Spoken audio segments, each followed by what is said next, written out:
এবার দলীয় কাউন্সিলরদেরই নিশানা করলেন মদন মিত্র। কোনো কাউন্সিলর যদি আপনাদের চাকর ভাবে পাত্তা দেবেন না, সরাসরি আমার সঙ্গে যোগাযোগ করুন। বাড়িতে বসেছিল, আপনার আশীর্বাদে কাউন্সিলর হয়েছে। তৃণমূলের পোশাক খুলে নিলে খেতে পাবে না, এটা মমতাকে বলবেন আমি বলেছি। কাউন্সিলরদের পরোয়া করবেন না, বেলঘড়িয়ার একটি অনুষ্ঠানে মন্তব্য তৃণমূল বিধায়ক মদন মিত্রের। কোন কাউন্সিলর যদি মনে করেন আপনাদের তুল্য মিত্র মূল্য বিচার করে, আপনাদের চাকর বাকর মনে করে, আপনাদের কি হলো না হলো পরোয়া করে না, সেই সব কাউন্সিলরকে পাত্তা দেওয়ার কোনো কারণ নেই। ডাইরেক্ট আমার সঙ্গে যোগাযোগ করুন, আমি কাউন্সিলরদের কাজ আপনার সঙ্গে করে দেবো। খায় না মাথায় দেয়, বাড়িতে বসেছিল, আপনারা আশীর্বাদ করেছেন, গায়ে একটা শাল জড়িয়ে কাউন্সিলর হয়ে গেছে। কাল থেকে যদি গায়ের কাপড়টা কেটে নেওয়া যায়, তৃণমূলের খেতে পাবে না। অনেকে আছে, আমি জানি এখানে প্রেস আছে, হয়তো এটা মমতা ব্যানার্জিকে বলবেন। আমি বলেছি কোন কাউন্সিলরকে পরোয়া করার দরকার নেই। ছেলেকে ডাক্তার ইঞ্জিনিয়ার বানান, কিন্তু ভালো হিন্দুও বানান। ধর্ম রক্ষার জন্য বাড়িতে ধারালো অস্ত্র রাখুন।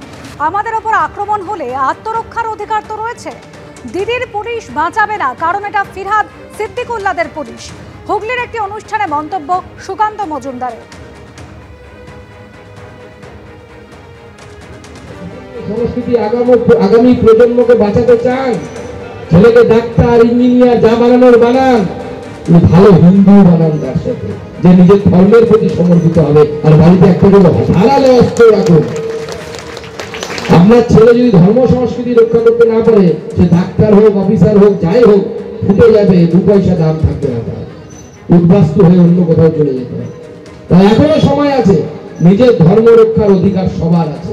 তাই ধর্ম রক্ষার জন্য সকলে একত্রিত হন।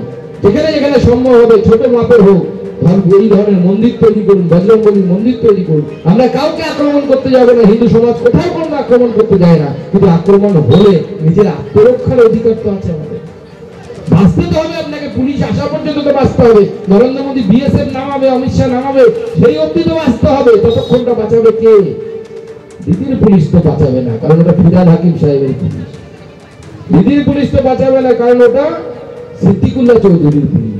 দিদির পুলিশ তো বাঁচাবে না, ওটা শেখ শাহজাহানের পুলিশ, শওকত মোল্লার পুলিশ।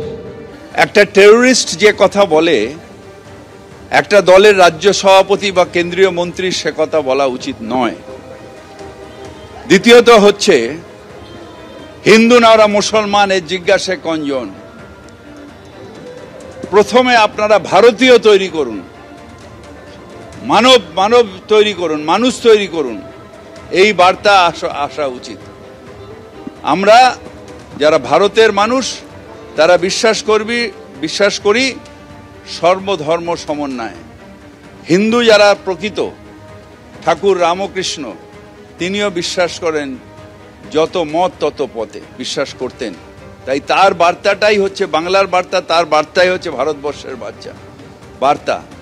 সুকান্ত বাবুর বার্তা বা ভগবতের বার্তাটাই বাংলার বার্তা নয়, ভারতের বার্তা নয়।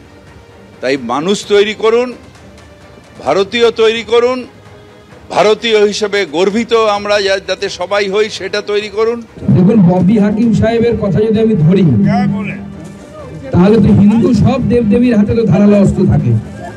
তাহলে কি উনি বলতে চাইছেন হিন্দু সমস্ত দেবদেবীরা জঙ্গি? যদি অস্ত্র রাখা জঙ্গি হয় বাঙালি হিন্দুদের, আমি প্রশ্ন করতে চাই, মহরমের যে অস্ত্রগুলো আসে ওগুলো কি জঙ্গি নয়? ওগুলো কি কিউট অস্ত্র? তো ফিরহাদ সাহেব বলতে পারবেন যে কি মহরমের অস্ত্র নিয়ে আসা হবে না? তার মুসলিম সম্প্রদায় যদি তার বাড়িতে অস্ত্র রাখতে পারে, মহরমে নিয়ে গিয়ে তরোয়াল ঘোরাতে পারে, হিন্দুরা ঘোরালে দোষ কোথায়?